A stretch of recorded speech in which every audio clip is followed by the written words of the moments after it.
Now let's see what happens when we swap the PMOS and NMOS in a CMOS inverter.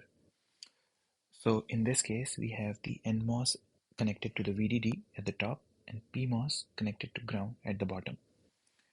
And remember that a transistor is on when gate to source voltage VGS, which is shown here for both the NMOS and the PMOS,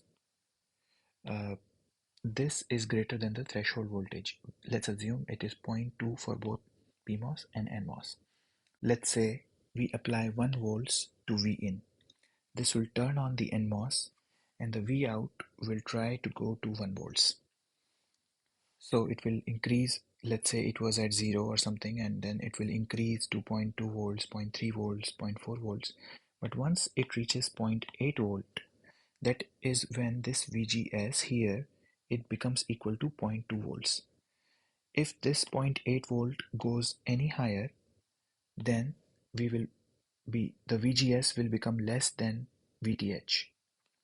So at this point NMOS will turn off, as a result of which this Vout cannot go beyond 0.8 volts.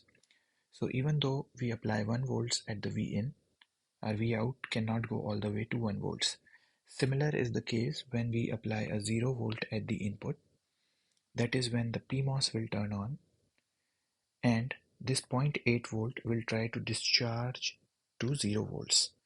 But as soon as it reaches 0.2 volts, VGS will become less than the threshold voltage, which is 0.2 volts, and PMOS will turn off.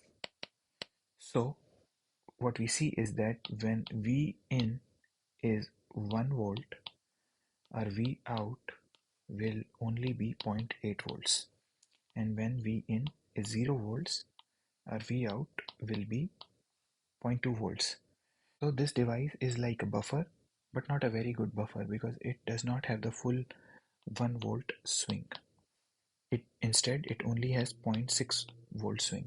So that is why we do not use this device, because it's not a very good buffer.